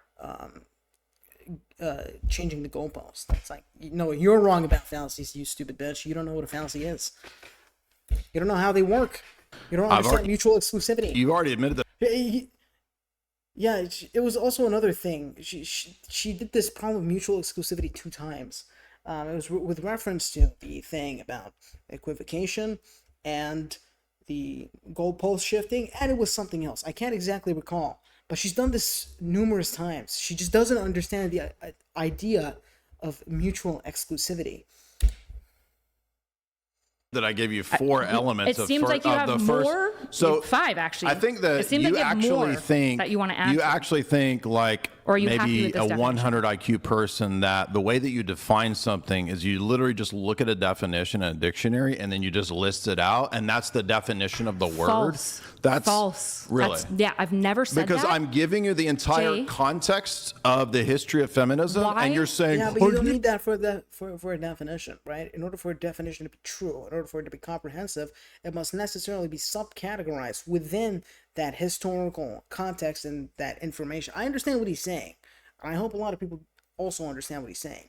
But in a debate, the definition itself needs to be concise. It doesn't need to encompass the entire history. You can unravel it as you give reasons as to why you don't agree with the position that contains that definition. Like if Kyla upholds the definition of feminism insofar as it is composite of egalitarianism, women's suffrage, etc., right? And Jay goes point by point. I disagree with feminism, and then unravels the history as he's listing points, right? Then that will be valid. And the definition is composite of that history, right? But that doesn't mean in order to give an accurate definition, you must, like, a reasonably accurate and adequately accurate and precise and concise definition, you must have all of this other background work. need a fucking definition as we're working through the actual history of it and the definition of what it is. To give me, you admitted that it's a historical movement. That has nothing to do with you giving me a definition. And also, by the way, maybe the historical precedent of something is like at each point in time, this is what this thing could be categorized as being, as a function of everything that impacts its categorization, right? And that can also simultaneously circumvent with different points of time, and it's amorphous, it's changing, right? Obviously, but that doesn't mean you can't give a definition that encompasses the common denominators between all these points in historical time, right? Which is what a precise and concise definition is supposed to do, right? Just alleviate the definition from that which it is not across this time, right? Things that are in common and that which it is not. Things the composition of which it is predicated upon, and these things that are in common in the composition, and how they delineate this thing from that which it is not. That's what would be. That's what a definition would be, right? It wouldn't be what Jay said at the beginning, which was, well, feminism is a revolutionary philosophy. And that was his initial definition. It's like, okay. It's like incredibly vague, which is what Kyla responded to. She said, well, that's just as vague. It's like, that's true. About it. That it's a historical movement, so the history has to do with it, you idiot. I don't need the history for you to give me a definition, you idiot. We have to go to the people who are the philosophers of it. You can just define like it. Mary Wollstonecraft and her positions. You can just define like it. egalitarianism. You can just define it. So I'm defining it for you. I've been defining it, and you just keep yapping and melting down over your notes. Well, the issue is that it has taken me pushing you to be specific over and over for 45 minutes. We have 5 points now. Because you don't have feminism. anything other than this. That's false. How does any of this definitions. prove your position that feminism is good for society? Honestly, as a feminist, you're showing us that you're not good for society. So you're actually proving my point as you yap and argue. That's actually a great example of an ad hominem. That is actually an ad hominem. That is but it's an illustrative ad hominem. Yes, correct. That's true. It was a very creative ad hominem. Okay, so we have 5 points that you would like to define feminism. Is there any other points that you want to define feminism with? Yes, is there the anything people else? who funded that also said that they like the movement because it destroys the nuclear family, gets women in the workforce, taxes the other half of the population and reduces the population because there's less families. How do you want to summarize that? Why do I have destruction to? of You nuclear can't remember family? what I just So said. feminism You can't is- remember 4 sentences I just said. No, I can remember. I just want to you're you're just very yappy, and so I'd like to I'm make it yappy. succinct. Yes, I'm yappy. to give me a definition, you've had to give me an entire century's worth of history, even though. Like when you admitted that it's a historical movement, so it can't be Here's the thing, can't be Jay. divorced from the historical You know what you people. could have done? You could have just said to me, so that we can move forward with this conversation. Feminism is Yeah, but I'm not going to is grant rights you. of women, men it's and a women debate, are equal, labor so I'm rights, not going to civil grant rights, you and trans rights. simple answers in a debate. Why wouldn't to you help just define a word? I Well, don't if we owe can, you if a we definition. Can, maybe we could avoid some of the insults, and if we can, also allow people to finish their thought. Let's try to Okay, are you not happy? do interruptions, but go ahead. Go ahead. Yeah, So are I you? want to know how any of this helps your case to prove feminism is good for society. Well, we can get there now that we've defined feminism. Okay. So, destruction of nuclear family is another one that you would like to add to Sure. the definition of feminism. That's why the people who fund it matter, is because they say that. Okay, I would argue that the destruction of nuclear families that is kind of a problematic definition.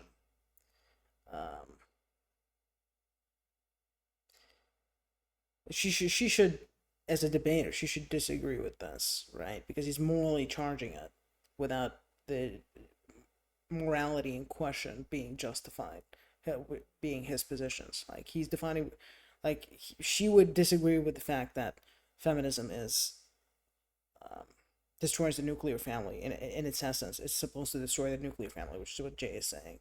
Like that would be a point of contention. So it's not good for that to be a point of agreement in the definition.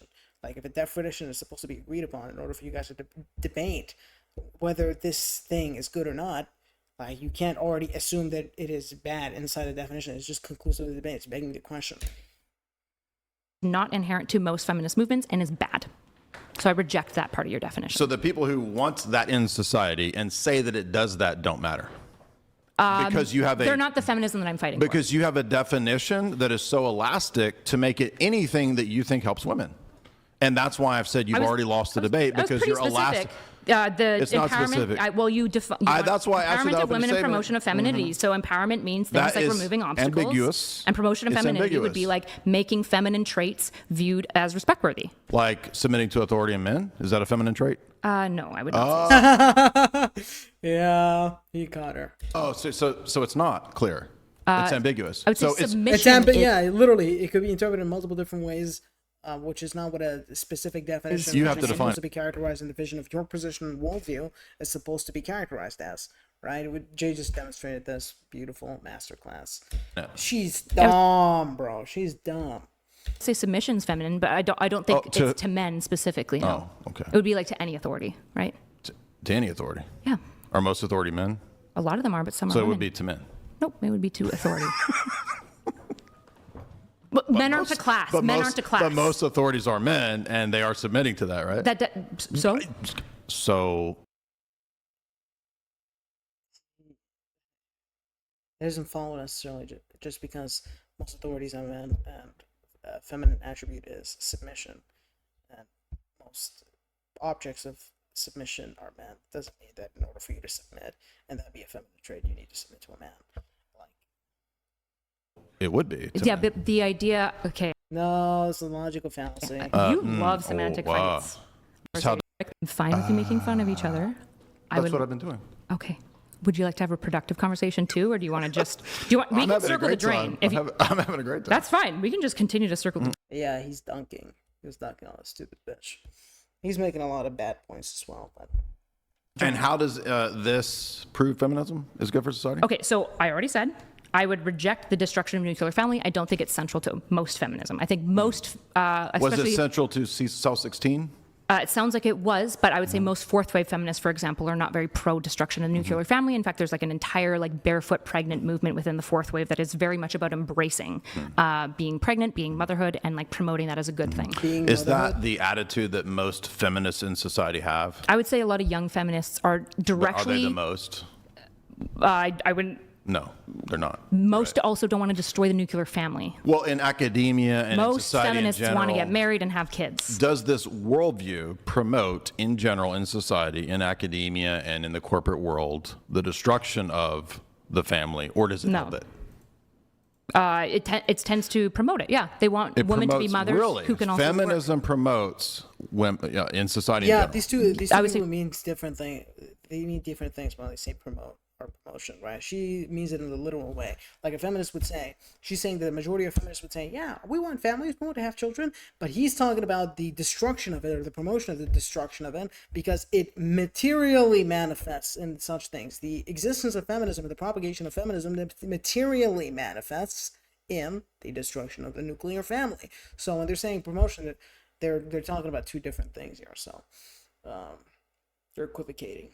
The fourth Women wave being feminism is very pro-mother. No, Yeah. I asked you about the majority of feminism today. Most feminists are fourth that's wave. institutionalized. Yeah, most How do you know- institutional really? academics are fourth wave. And they want people to have kids. Yes. They're not antinatalists. No, some of them are, but most of them are In not. institutions? Yes. No, that's crazy. I don't know what That's to tell you. ridiculous. I've been reading lots of fourth wave I've been feminists. in academia. I've been in institutions. too. I've never met a feminist in academia or in institutions who thinks that there should be more people and more kids. They all believe in depopulation, the ones that I've met. That's crazy. How is it? Okay, but that's not even a tenet of. You'd have to provide the link, right? Again, this is a bad argument from Jay's position. You can say that feminism results in a material consequence of antinatalism, but saying that a majority of feminists just outright believe in antinatalism and that's why feminism causes antinatalism is a bad argument. The confines of the definition of feminism itself, its attributes, is what causes material consequences of antinatalism, not certain feminists saying, hey, I'm an antinatalist, I don't want that. Right? That's not what actually causes it, because I don't believe that most feminists in general are antinatalists, and the minority of academic feminists are not the ones that are causing antinatalism in this hypothetical case, right? Like he's just a bad argument here. I've just met lots of feminists that don't believe that. And regardless, those feminists who are like basically death cult feminists, I'm not interested in advocating for their worldview. Jesus That's fine. Christ, we have an hour and a half left. Holy But shit. the history of feminism, Just like you don't have and to own, like, Protestants or most something. feminism, right? So you've got a nuanced feminism, I guess, is your take, right? I just have like a pretty traditional like fourth wave feminism. Okay, so but it's not historic feminism, right? Or is it first wave? It's fourth wave, So it's tied to history. of course, because there's Oh, waves. so it is tied to history. Yeah, but the waves, Oh, but the a minute essentials ago- of the but you said waves it is that wasn't a they're. minute ago. I've never ever said that feminism isn't tied to history. You've just made that up. I think we could go back about 20 minutes. So you can do what I do. You know, we go back 20 minutes where you said that the history doesn't matter. I and said you need for a your definition. definition, it doesn't matter. It You do- can hold you frame, just Jay. literally, You can do this. you have double Jay, think hold going your on. frame. Have you read 1984? You can hold Have your you read frame. I 1984? have, Right. You know what yes. double think is? Yes. It's the ability to contradict within a couple minutes. I didn't and contradict. It just goes, If you remember, we can roll back the tape. We were talking about defining. think and I cared- definitions are Can I finish relative? my thought, or are you just going to interrupt me? because I'm trying to. Can I I'm trying finish to- my thought? I'm trying to hone Can I in finish my on thought? what this weird mistake is because it's weird. Guys, Because- if we can at least, we'll let the insults go. Okay, if you guys want to insult each other, we'll allow that. But at least let each other finish Okay. their thoughts. Go ahead. Okay. The reason that we went into the history and why I said I don't care about the history is I was asking for a functional definition so we could move past that part of the conversation. I always acknowledge that history was part of the feminist movement and it's tied to Yeah, it. I reject just- that there is a definition divorced from history. I've never said that there's a definition divorced from history. I said I don't You need did the because history. you I asked said me. I don't need you the asked history me- lesson. I you don't asked me need the for that history divorce- lesson. You gotta asked let me me for finish, that. Jay. You gotta let me finish, Jay. You asked me because you're lying. You asked I'm me for not that lying. divorce. You said divorce from history. What is your definition? That's I what you said. Yeah, I didn't want the history Thank you. lesson. So you just contradicted yourself. No, I didn't Again. contradict myself, You're Jay. a machine. of- She did contradict herself. He just said that you asked for a definition. She said that no, I didn't ask you for a definition that's divorced from the history. I didn't say that. And then Jay asked, did you not say that you wanted a definition? No, he actually said you wanted a definition divorced from the history, and she said yeah. So that is direct. that is actually double thing. That is a literal contradiction. Oh man, he's ridiculous. Desperate. You're so desperate. You're like, God, how do I get this win? You are a Jay. machine of What the You're contradiction. desperate. You're so desperate. You're like, God, how do I get this win? I asked for you to stop giving me all of the history and just give me a definition so we can. Is that where the clip comes from? Holy shit, that's just bad.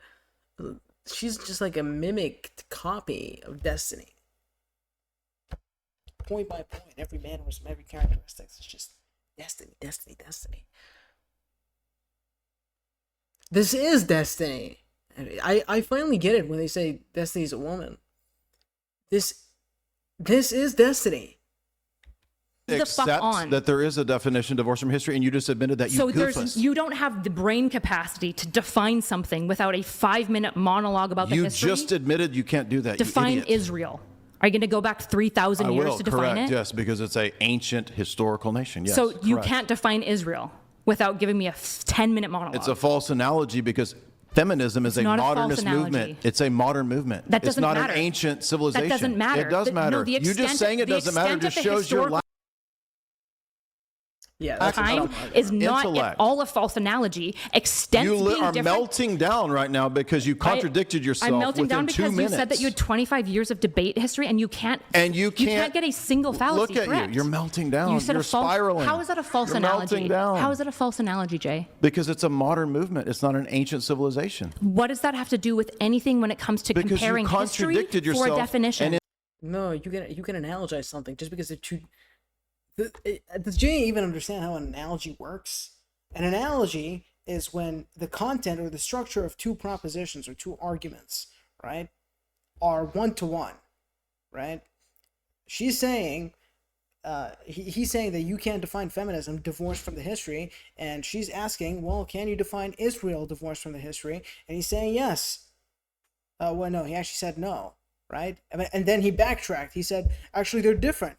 It's like, well, if they're different, are you saying no, that these two are not the same, and you have a different answer for each one of these things? Because then that would be a contradiction. in debates, contradictions Contradicting are myself what has make nothing you to do with the lose. false analogy. How is that a false That's analogy? how you lose the debate, correct. How is it a false You just analogy? made you just made a contradiction, Jay. It was implicit, but it was there. Right. Is where you So lose you the debate. can define Israel without giving me the centuries of history. Is that what you're telling me? I didn't say that. You just said that. You said it was a false analogy. You So what was the false analogy? I never said that. You said that. So you're yapping because you got caught. I didn't get caught. You did. Again. You did. You said that history. No. You said history doesn't matter. Give me your definition, and then you just said history matters. It's part of the definition. You contradicted I did not say history matters as part of. You No. did. Yes, you Jay, did. Yeah, part of debate- she did directly contradict herself. But I mean, so did Jay. part of debating is holding frame, right? Would you agree? Yeah, I did a video on this establishing frame. But I mean, what the fuck? Why are you bringing this up? Like when you did that, is that holding?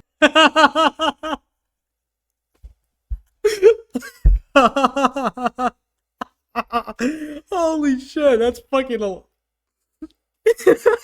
Brian's tearing up. That's fucking hilarious, dog. Would you agree? Like when you did that, is that holding frame or what is that? No, that was making fun of you, obviously. Okay, right. So part of debating is holding frame. Like putting dongs in your mouth. Is that holding frame? I don't understand. No, that's like, funny. Is it? Like we're Is all it? laughing about it. Yes, it's Or are funny. we laughing at you? Kind of the same thing. That's kind of what performers do, right? Yeah. Society, We because the more that literally you argue, can't get there because you the are more that still you quibbling. argue, you make over my case. I'm Thank you, not by the making way. your case. Again, just You an are. ad hom. You but love it's funny. fallacies. It's That's a my joke. favorite thing about you is that you cite fallacies constantly. You Yeah, don't know he does love fallacies, right? He fucking loves fallacies. Jay does what love they fallacies. mean, You and can you go back can't. to our debate. I should do a review of the debate that I had with Jay Dyer because it was so fucking funny. He got so ass mad. He's still replying to people in comment sections. Jesus Christ. define them properly. like how history is not part of feminism, How but is it a false analogy to compare Israel, defining Israel?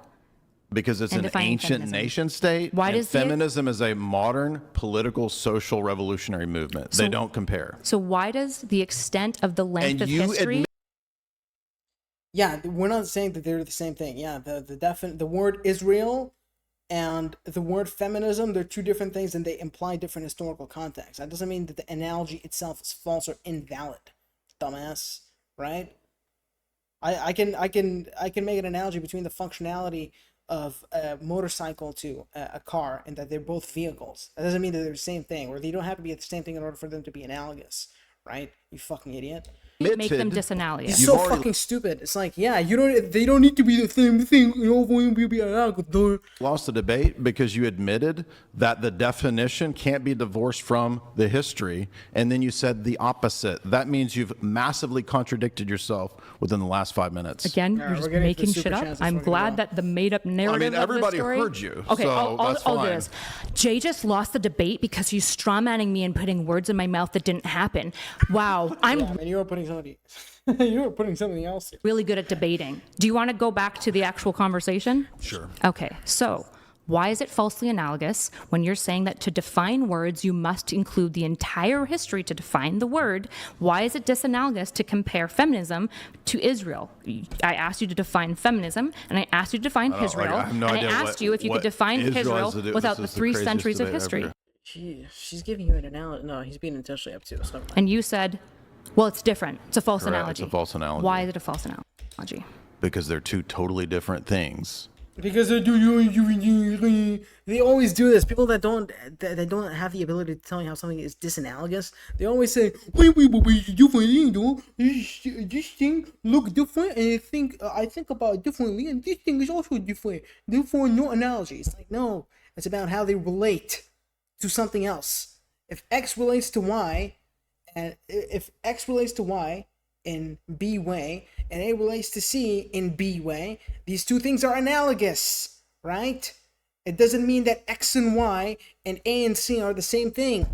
Doesn't need to be in order for them to be analogous. In order for B to relate A and C and X and Y, right? He's just dumb. He's stupid. And on that note, we're gonna end this video. Okay, it's been a lot of fun. I've actually loved this debate. This is a fucking hilarious debate. Jay absolutely toyed with her in the philosophical section, but as they went on to talking about history and morality and history and definitions and logical fallacies, they both committed a lot of logical fallacies, especially Kyla. She's really incredibly fucking stupid and obtuse and has absolutely no ability to justify her position of feminism. But Jay did ad homs. Jay did false equivalencies. He doesn't have the ability to tell you how two things are disanalogous. He contradicted himself. And yeah, I mean, he overall got the W in this debate because she just refused to justify feminism being good. But yeah, I hope you guys enjoyed. Tell me if you want more of these, and stay healthy.